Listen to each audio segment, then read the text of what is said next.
En su tinta, Jorge Velasco Mackenzie.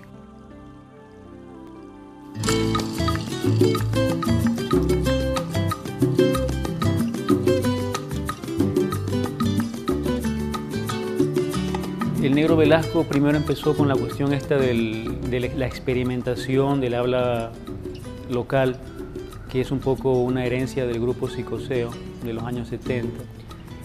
Y luego su experimentación fue poco a poco puliéndose cuando encontró otra perla en el lodo, que es la novela histórica, de la cual él es uno de, no diría de tantos, pero sí de un número finito de exponentes aquí en Ecuador, ¿no? Y Latinoamérica. Velasco, si cabe el término, la desaparición de Psicoseo y después de su viaje premio a España, ganó un premio por concurso novela, vino y la preocupación de él fue organizar un taller con escritores noveles que se llamó Esfera Imagen. Fue su primera experiencia. De eso hay un folletito no tan significante, pero creó un equipo de buenos lectores. Primero formaba buenos lectores y luego gente que hiciera sus inicios en la escritura, básicamente en la narrativa corta y en la poesía. Luego vinieron las experiencias de los talleres al calor de la Casa de la Cultura del Banco Central con Miguel Donoso, del que fue parte, y luego trabajó como coordinador y luego ha trabajado en la cuestión del Ministerio de Cultura, en las universidades donde ha estado y en las casas de la cultura, animando talleres de lectura y de escritura. Pienso, por ejemplo, que como cuentista es importante, es ágil,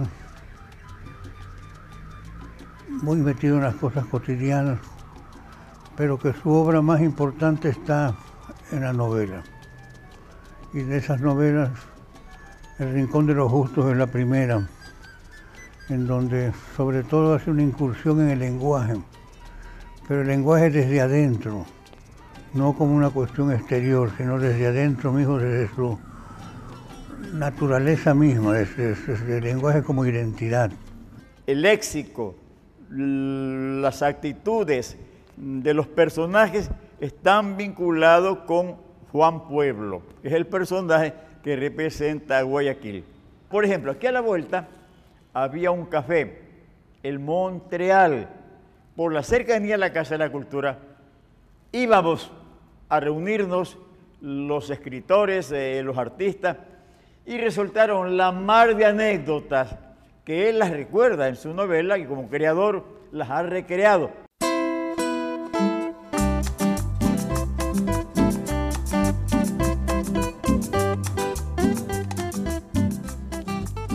Guayaquil es el eje de los motivos temáticos de él, tanto en los cuentos, cuanto en las novelas, en la obra teatral, que poco se conoce, en esta casa de enfermos, donde un personaje guayaquileño y el otro es Pablo Palacio, tiene que ver con espacios tropicales, con Guayaquil.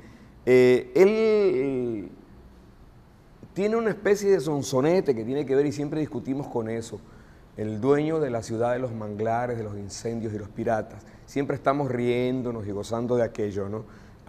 Toda su narrativa tiene que ver con esta ciudad. La identidad de esta ciudad está en su narrativa, y su narrativa le debe a esta ciudad eso.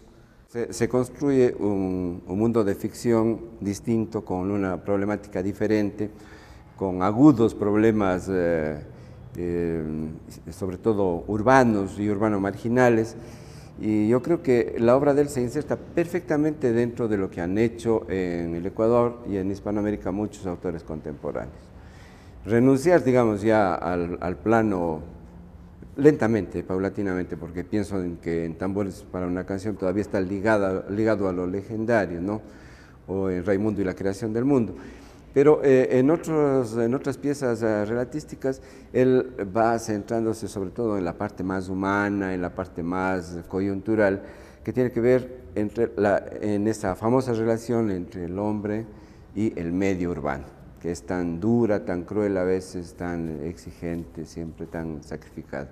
En el caso del Rincón de los Justos, él juega una metáfora entre una prostituta llamada Martillo Morán y la Narcisa de ahora que está en los altares. Habla de la Narcisa beata, de la Narcisa santa y de la Narcisa puta. O sea, todo un juego que tiene que ver con eso. Y me reía pensando en que esto debía decirlo acá, gozaba, porque en ese tiempo ese tipo de literatura causó escándalo. Y pienso, ¿qué diría el clero ahora, si en este momento que la Narcisa fue elevada a los cielos, a los altares y toda la fama, sacarla del rincón de los justos y volverla justa o injusta en este momento? Lo admiro también por ser un conocedor muy profundo de lo que es la historia del arte, la pintura. No es casualidad que estemos en este momento haciendo la entrevista en un museo, en una pinacoteca. Y es una fase de él, una faceta, perdón, de él que no es muy conocida. Él es un excelente crítico de arte, un gran conocedor de la historia del arte. Y algo que pocos saben es que es un excelente dibujante y sobre todo un gran cocinero. Es un fabuloso cocinero que se toma muy en serio el oficio de mezclar ingredientes, como quien combina figuras retóricas o estrategias narrativas para escribir una novela.